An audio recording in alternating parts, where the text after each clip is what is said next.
Call the February 3rd, 2020 school board meeting for Wilson to order. Roll call, please. Case? Here. Mrs. Casper? Here. Dr. Kennedy? Here. Mrs. Cocker? Here. Mr. Martin? Here. Mr. McRae? Here. Mr. Negrini? Here. Mr. Schneider? Here. Mr. Hart? Here. 9 present, 0 absent. Please stand for the Pledge of Allegiance.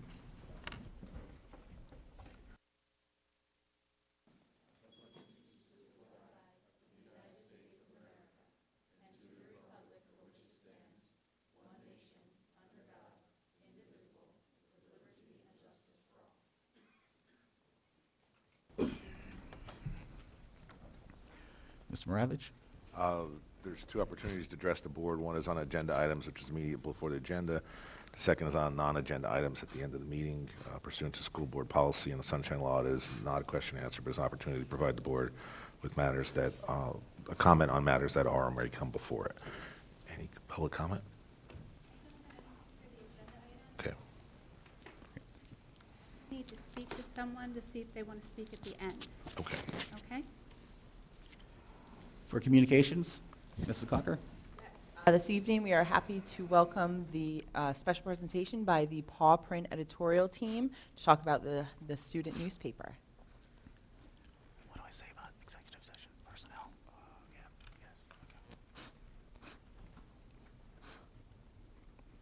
Hi. This work? Good Okay. evening. We're from the student newspaper at the high school, Paw Print. I am the editor-in-chief. I have been writing for the newspaper for 3 years, and I was the news editor last year.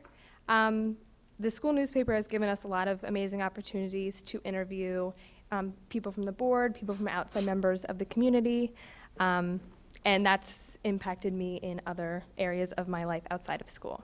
So we're going to introduce the rest of the editors, and then I'll say what I'll say at the end. Hi, I'm Alexa Monis, and I've been a co-editor. I'm a co-editor of the news section. I've been writing for the newspaper since I was a sophomore and became an editor of the news section this year. This section covers important events in the United States and the world, and it's helped me become a more experienced writer, and it's taught me how to edit pieces of writing. Okay. Hi, I'm Olivia Monis. I'm co-editor of the editorial section with Lena Caputo, and I've been writing for Paw Print since sophomore year, and I just became an editor of this section this year. And in this section, we cover opinion-based pieces from a wide range of topics. And I feel that Paw Print has helped me strengthen my writing skills and learn the importance of collaborating with other people. Hi, I'm Amelia Fortunato, and I'm the current features editor for the Paw Print.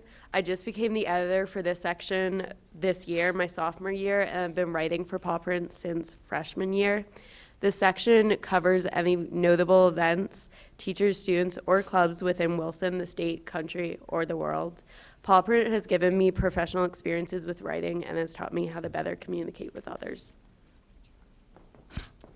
Hi, I'm Dylan Edelman, and I'm the current sports editor for the Paw Print. I've been the editor for the section since I was a sophomore and have been writing in the newspaper since I was a freshman.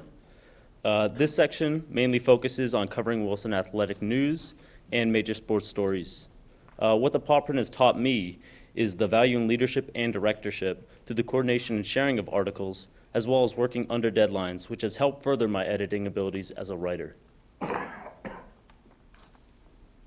So a little bit about the newspaper. You have our joint issue, which is our December and January issue. We combined that one because of the December break.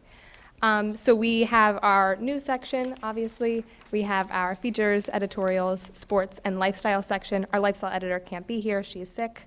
So the newspaper is a monthly newspaper, and we meet first and third Tuesdays of the month with all of the writers. So we're not the only writers, although we do write for the paper. We have a lot of different writers from different parts of the school, which is really interesting, and it gives a unique take on everything.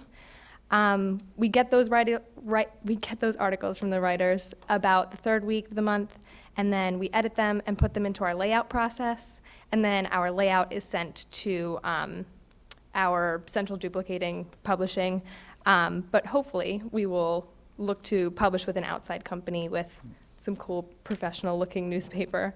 But we're really grateful for this opportunity to come and show our newspaper and our co-curricular for the newspaper. So, thank you. Thank you. Thank you. Very impressive, very much so. So thank you.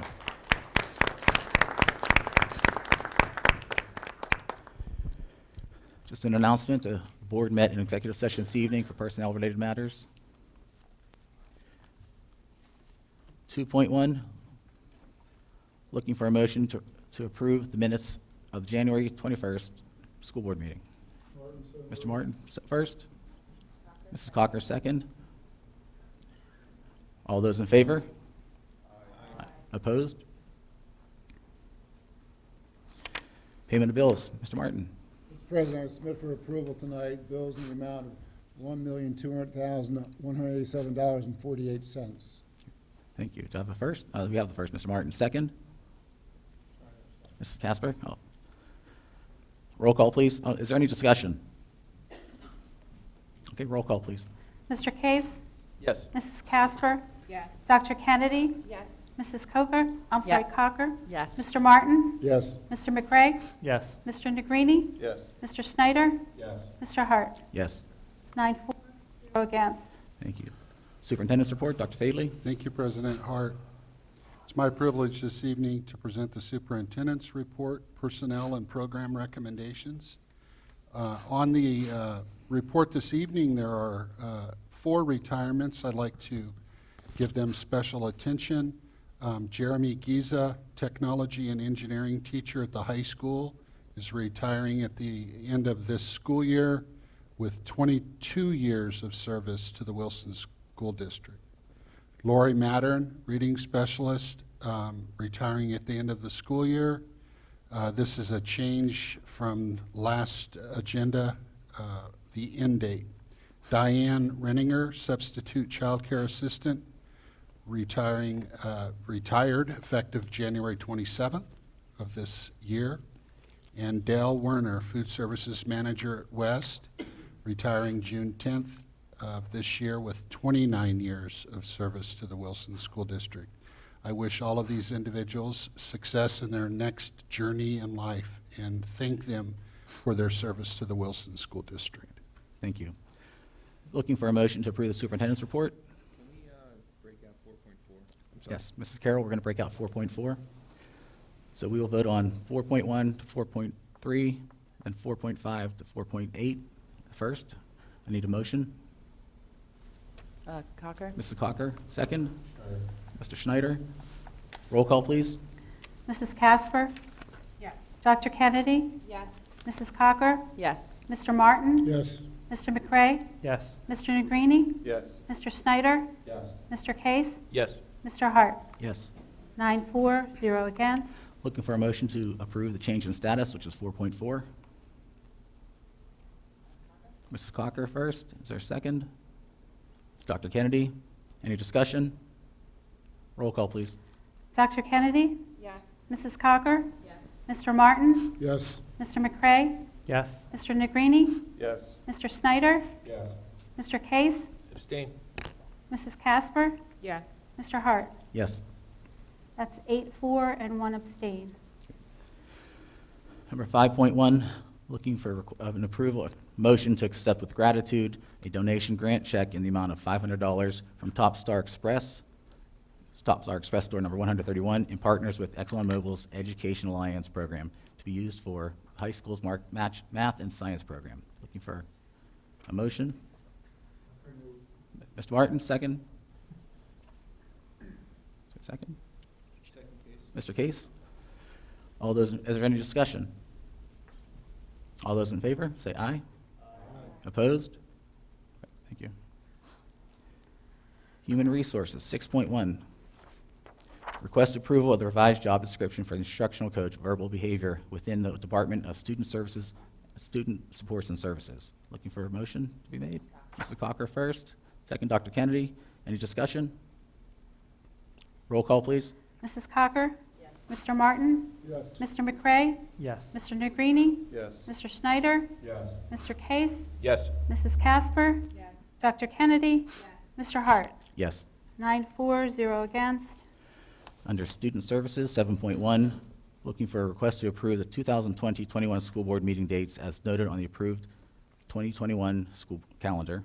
Number 7.2, looking for motion to approve, to set the 2021 graduation date for Saturday, June 5th, 2021. And 7.3, looking for a request for permission to waive tuition as per policy 202, the eligibility of non-resident students. Looking for a motion? Mr. Schneider first, is there a second? Mrs. Casper, roll call, please. Mr. McCray? Yes. Mr. Negrini? Yes. Mr. Schneider? Mr. Case? Yes. Mrs. Casper? Dr. Kennedy? Yes. Mrs. Cocker? Yes. Mr. Hart? Yes. 9-4, 0 against. Under operations, 8.1, looking for a motion to request permission to purchase district copy paper and supplies through the BCIU bid from January 1st, 2020 until June 30th, 2020. Looking for a motion. Dr. Kennedy, is there a second? Mr. Case, any discussion? Roll call, please. Mr. McCray? Yes. Mr. Negrini? Yes. Mr. Snyder? Yes. Mr. Case? Yes. Mrs. Casper? Yes. Dr. Kennedy? Yes. Mrs. Cocker? Yes. Mr. Martin? Yes. Mr. Hart? Yes. 9-4, 0 against. Under finance, 9.1, request approval to advertise bids for 2020-2021 per attached the schedule. Looking for a motion. Mr. Martin first, second. Mrs. Cocker, thank you. Any discussion? Roll call, please. Mr. Negrini? Yes. Mr. Schneider? Yes. Mr. Case? Yes. Mrs. Casper? Yes. Dr. Kennedy? Yes. Mrs. Cocker? Yes. Mr. Martin? Yes. Mr. McCray? Yes. Mr. Hart? Yes. 9-4. Under transportation, 10.1, looking for permission to approve the Director of Transportation traveling to Roush Enterprise in Livonia, Michigan, on February 20, 2021, February 20th to the 21st, 2020, to learn about alternative fuel technologies, fuel, rail machining, and performance at no cost to the district. Looking for a motion? Mrs. Cocker first. Dr. Kennedy second. Any discussion? Presented a few weeks ago. We heard a community member bring up this idea that it's at least something to look into with our bus fleet to have alternate fuels that would be beneficial to the environment. So I think that's where this is stemming from. That is absolutely correct. In my meeting with Mr. Williams, I asked that he put together a cost-benefit analysis to share with me so that I could provide information to the board moving forward, should they want to consider this as an option in our school district. That's great. Thank you. Anything else? Roll call, please. Mr. Oh, I'm sorry, Schneider? Mr. Martin, go ahead. How can it be no cost to us? We're not paying his, We're not paying for any of his travel, any of his lodging. Okay. The only cost is he's not going to be here okay. for 2 days. That's, That company is paying everything, aren't they? That is correct. okay, thank you. You're welcome. Roll call, please. Schneider? Mr. Case? Yes. Mrs. Casper? Yes. Dr. Kennedy? Yes. Mrs. Cocker? Yeah. Mr. Martin? Yes. Mr. McCray? Yes. Mr. Negrini? Yes. Mr. Hart? Yes. 9-4, 0 against. Anything under miscellaneous? Does anyone have anything at this point? Okay, move on to committee reports. Berks Career and Technology Center Representative, Mrs. Casper. This is my first report. I'm so excited. We met on Wednesday, the 22nd, after our last board meeting, the day after, at the East Campus. And as the first time I went, we had an amazing dinner prepared by our, actually the first year culinary students. Although it was a little bit later in terms of schedule, we were really behind. I couldn't believe they were first-year students. They were just amazing in their presentation and in just the craft of and the taste, of course, of the food. It was wonderful. And they were all first-year students. And so shortly after the dinner, they gave us, the board, a short tour of the facility, and we were able to go into the carpentry area for the building. And I believe we're all going to be doing that later on this year. So it's going to be amazing. Just the carpentry facility, to be able to see the students' work and the pride that they put into the work that they do. We were able to meet 3 of the seniors in the program, and they spoke to us in detail about some of their projects, and they all have plans for after graduation. A couple of them are going to Penn College, and so just the prospect of being able to go and carry out their craft in this facility is just amazing. And what's interesting about our BCTC facility is that the carpentry facility has competed nationally and has won, in the past 3 years, has won like gold medals for the students' craftsmanship. So it's really top notch in terms of competitive with other areas of the country. So then we later reconvened for the JOC meeting, and I had a lot of information thrown at me. I got a huge binder that Ed warned me about, and with a lot of information about the budget. So there was a lot of information given to us at this meeting about the budget and about some upcoming things. I just want to highlight a couple of things that I could remember and was able to grasp. They did address the development of something they call Curriculum Instruction and Assessment, CIA, which is a new organization for their curriculum. And they seem to be, like many schools, taking on a more sort of team approach or collaborative approach to addressing their curricular needs. And they're shifting from this sort of top-down approach with an executive director to a more team approach, where they have an assistant CIA and a director of CIA. I believe the assistant CIA is already a filled position, but they're still going to put out a search for the director of the curriculum instruction and assessment. And they talked about how they tried to do an assistant director in the past, and it didn't work out really well. So they're trying it with this approach, and it seems like it's going to work in terms of the people they have so far. And of course, they're still going to continue to have a principal and then an assistant principal at each of the campuses, but they're going to have a lot more shared duties in each building and in each campus. So the positions are going to be more co-equal. The assistant director is a new position, and another new position that I thought was interesting was a coordinator of student services, and then they did highlight some new responsibilities for the person in charge of technology and integration of the technology.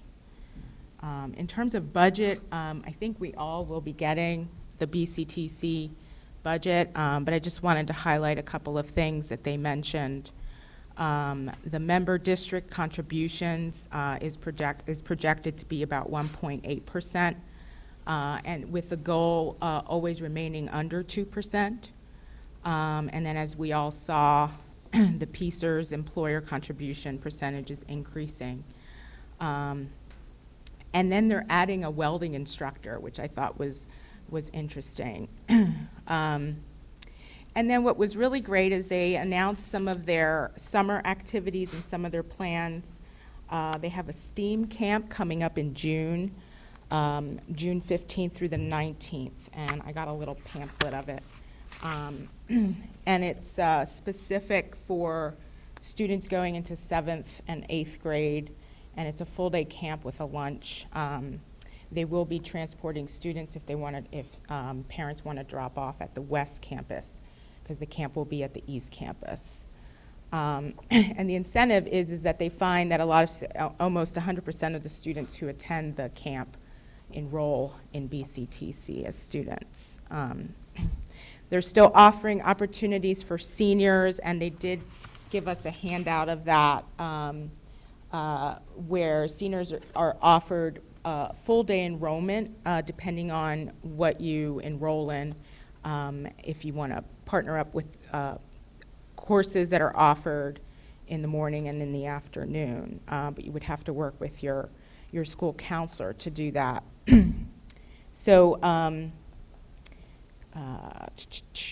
they're hoping to schedule an orientation for us new board members to take an official tour of the campuses.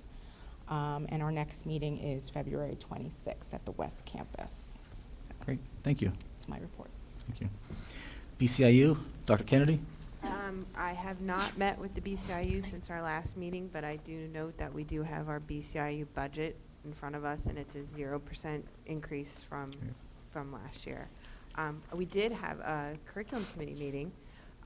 It was Mr. Schneider's first curriculum committee meeting. It was a good meeting. We talked about a lot of different things. We talked about building Bulldogs. It's in its 3rd year, and it is extremely successful. This year, Building Bulldogs is taking one trip to each of the elementary schools. So if you know any pre-K students, anybody that's getting ready to go to kindergarten, please encourage them to attend the rest of the Building Bulldogs events. We also talked about something I thought that was really interesting is Wilson is partnering with the Literacy Council of Berks, and they're offering English as a second language classes for families. And right now we have 20 families enrolled. We have room for more. So if you know anyone that's interested in learning English. Interestingly, I volunteered with the Literacy Council of Berks when I was a junior and a senior in college, and I know it to be just a great organization, and they have grown so much in the past 20-some years. We couldn't hear you. What was that? We talked about some new courses that they're adding in the high school. They're having a discussion up at the high school to talk about what's the difference between a CP course, an honors course, and an AP course. They added some department chairs, which I think will make the streamlining of curriculum a lot easier. In the elementary school, they're having a lot of discussions about what is socially emotional learning. And they're talking about how does that's not an added thing in the day, it's a part of your day. And then one of the things I thought I came away with at the meeting that I always come away with is how interesting it is to have different perspectives in the curriculum committee. And I liked having Mr. Schneider there because he could tell us, oh, but in our high school we're doing this. And I hope you'll find, as I found, that being on the curriculum committee informs me as a college professor and as a mom as much as it will. Like, you will learn things that you will take back to your high school, and we'll learn from things from your high school that. I asked a lot of questions. Yeah, I think it's really interesting because I can give the college professor perspective, and I can get this is what your college teachers need to do. So it's a really neat committee to be on as far as I think the give and take of what we learn and what we talk about. So it sounds like it was a quick meeting. It was not. No, nobody's fault, but it does go quick. 90 minutes and that committee goes in a snap. So lots of good stuff going on with curriculum. Great, thank you. She tried the policy committee. Oh, no. I'm pretty sure that Yes. Berks CIT, Mr. Schlossman. No report. Extracurricular, Mrs. Cocker? So an update on our current schedule, our current records. Boys basketball, 20-1. Girls basketball, 10-9. Boys bowling, 27-6. And girls bowling, 27-6. Rifle, 1-9.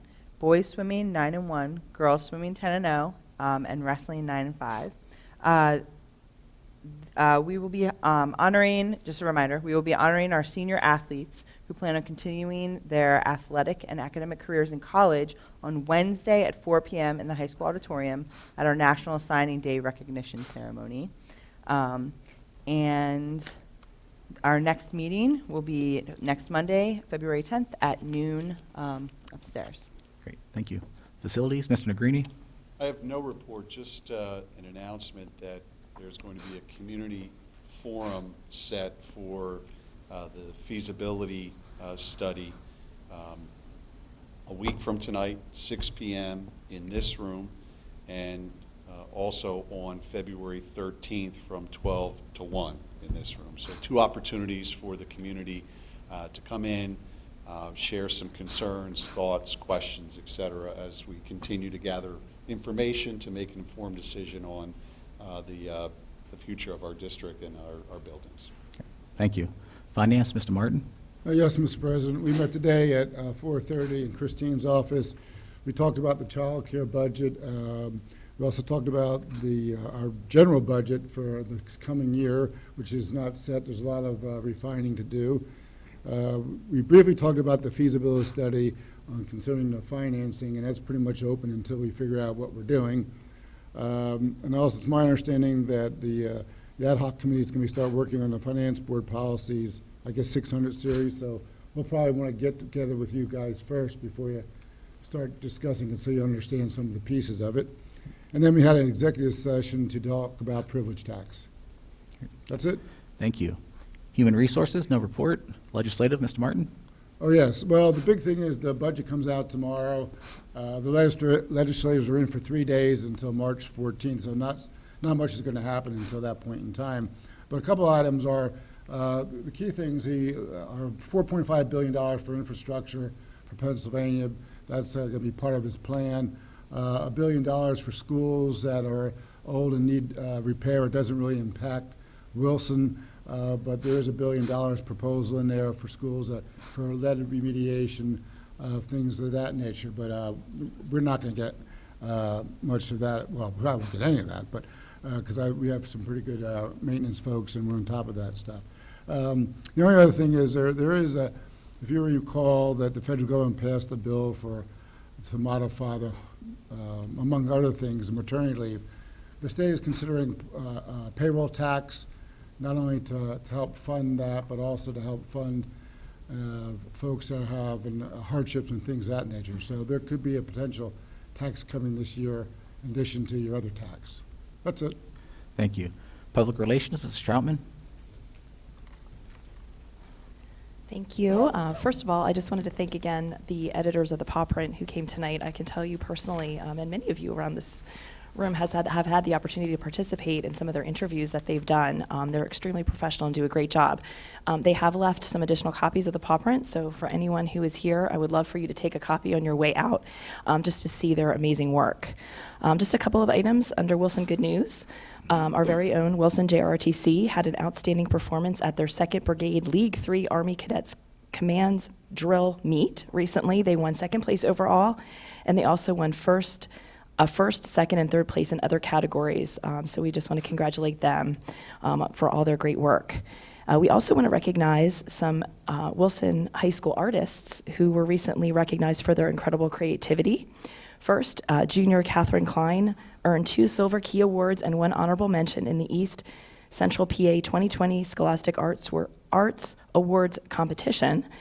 Catherine's artwork will be on exhibit at the Miller Gallery at the Kutztown University from March 14th to the 22nd, so that's very exciting.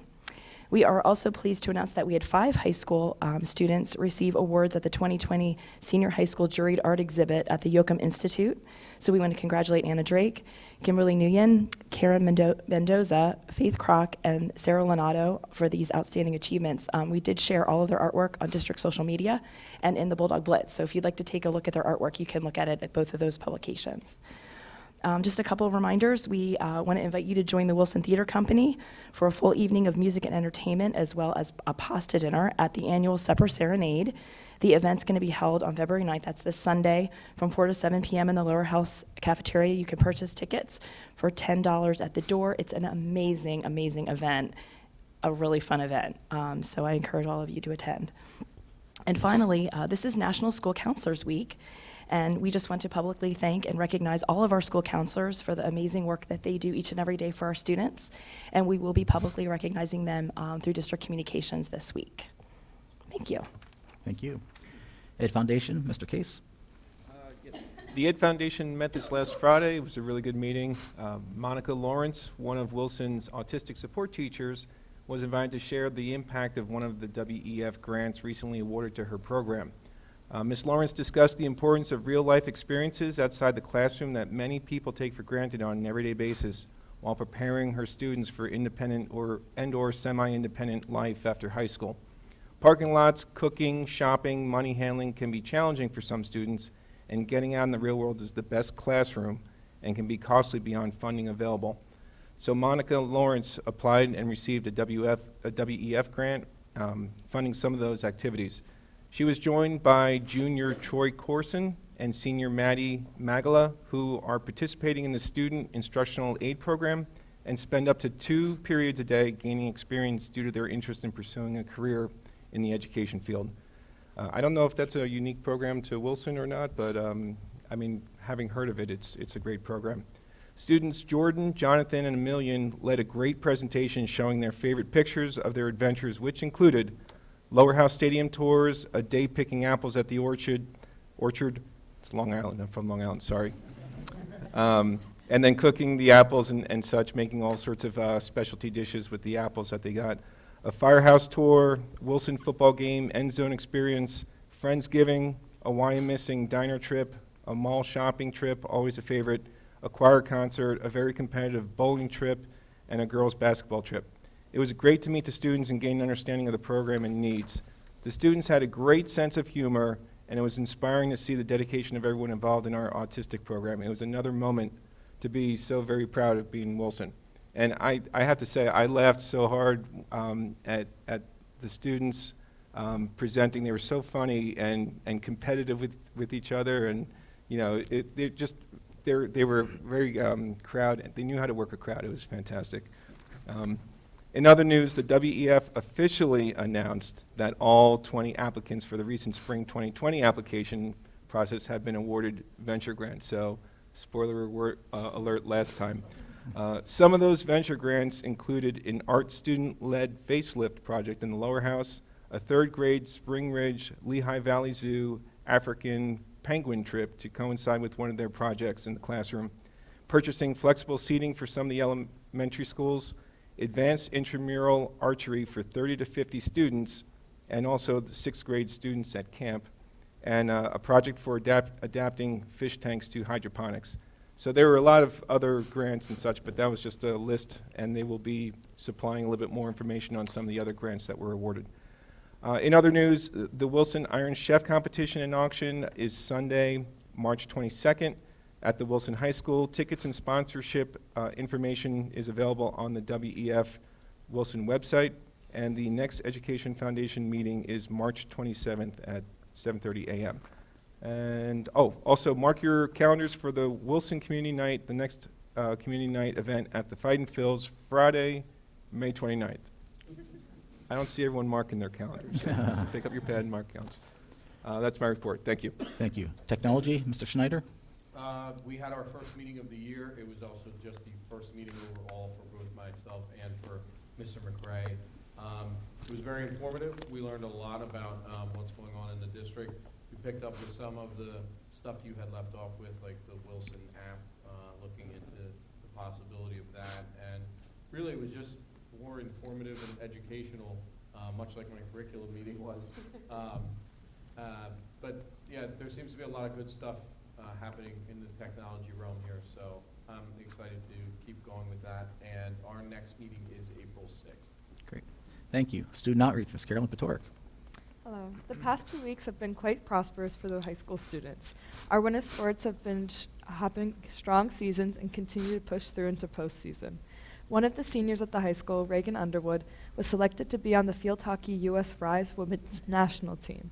Also, like Mrs. Troutman said, JRTC won 2nd place overall at the 2nd Brigade League 3 Army Cadet Command's drill meet. And it's just, in addition to all our great athletes, our arts and musical programs have been excellent also. This past week, we hosted the District 10 Orchestra Festival, which 114 students auditioned to be a part of. We had 3 of our own students chosen to be part of the ensemble, Jeffrey Dalton, James Mannix, and Colby Snyder. We also had 7 students attend district choir this past month. Our art students have been using their talents to help those in need this past month. Students donated bowls that they created and painted to the Opportunity House's Soup or Bowl, and they've been painting the lower house bathrooms to have some brightness and a pop of color into people's day. Additionally, Minithon will be having a PJ's fundraiser soon and a Parents' Night Out on February 13th. I'd also like to take some time tonight to talk about an issue that affects most of the females at the high school, middle schools, and elementary schools. According to an article done by Dr. Coleman in St. Louis, Missouri, 1 in 5 females will miss a day of school during their period because they cannot afford to buy any product. Also, in an interview I had with a nurse at the high school, she said that around 4 to 5 students will come to her office each day to get product, and many students come because they have bled through their clothing. The lack of product can cause serious medical concerns, but also embarrassment and absences from education. Some states like New York, California, and Virginia have confronted this issue by creating new laws that require schools to have pads and tampons in the bathrooms for free. I propose that Wilson School District should be progressive and introduce a policy to start including pads and tampons in the bathroom for free for females and other menstruating students. As this coincides with my AP research project, I've also sent out a survey asking the students of the high school who menstruate about this issue. Out of the 303 students that responded, I have found that 56.3% said that there's not enough offered by the school concerning menstruation, with 33.4% saying they are unsure. Also, 92% say that there should be pads and tampons for free in bathrooms, while 5% say they are unsure. To do this, I believe we should start action now to make sure all students in our district can feel comfortable at the school.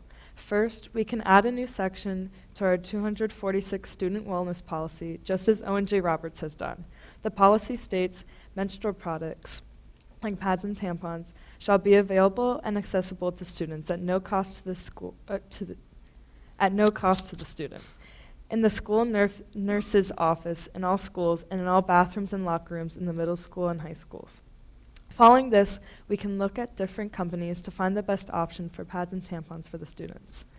One concern many people have with this idea is that students will take advantage of the free product. An easy solution to this are machines that Mrs. Cocker has informed me of that take 20 to 30 seconds to dispense the next pad or tampon. This will prevent students from misusing the products. We also have a sign on the machine letting students know that if they need more product for time at home, they can visit the nurse or guidance counselors, so every student can have enough. I hope you take this issue into consideration, and thank you so much for letting me speak on behalf of the student body. Great, thank you. Would you like to add anything, or something we could look into and address? Something that we're currently looking into, and I have had the opportunity to meet with Carolyn, and we're working through this issue in a very proactive way. Great, thank you. And how much did it cost to get one machine up and going? I think did you say like $200? And so she proposed the idea that student organizations like Student Gov and Feminist Society could help sponsor the machines, and then the district would pay for the pads and tampons themselves to show that the students really want this. Thank you. Mr. Moravich? No report. Archery? Not axe throwing? Other business? Yeah, archery. Okay. Oh. All right. Any other business? You do, Dr. Fadley, go ahead. I just want to add to what Carolyn discussed about the District 10 Orchestra Festival. I had the opportunity, was asked to do the welcome at that event. I want to publicly thank Kelly Kuhn, our orchestra instructor, for hosting that event and all of the hard work that not only she, but our other music staff volunteering their time to assist with the 140-plus students that joined in practicing. If I get this correct, one 12-hour day and one 8-hour day in preparation for the concert. The concert was absolutely fantastic. The conductor, the maestro that conducted this orchestra concert does this professionally. And he stated that in his introduction that he performed the same material that he performs with his professional orchestra without any modifications. And I thought that was a testament to the 7 counties that represented District 10 and the abilities of the students to perform at that high level. So thank you to Mrs. Kuhn for all of her efforts in bringing that fine concert to our community and representing us very well. Thank you. Anything else? Looking for motion to adjourn the meeting? Mr. Schneider first? Second? Second case? Mr. Case?